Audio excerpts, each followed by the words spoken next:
O radyatörün oradan geliyor ha oraya.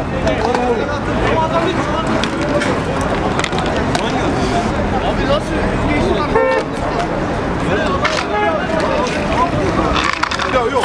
Hocamız tamam. Tamam. Biz geçtik abi.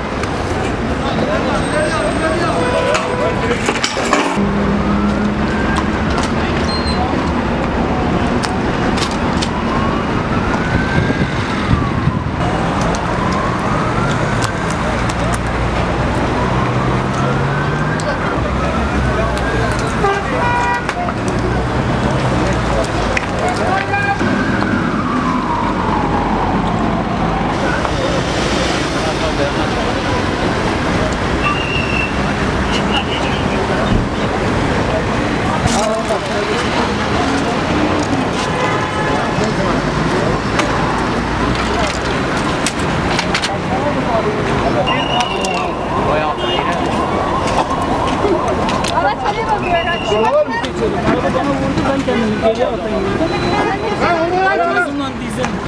Gel. Bekle. Tamam. Gel. Abi.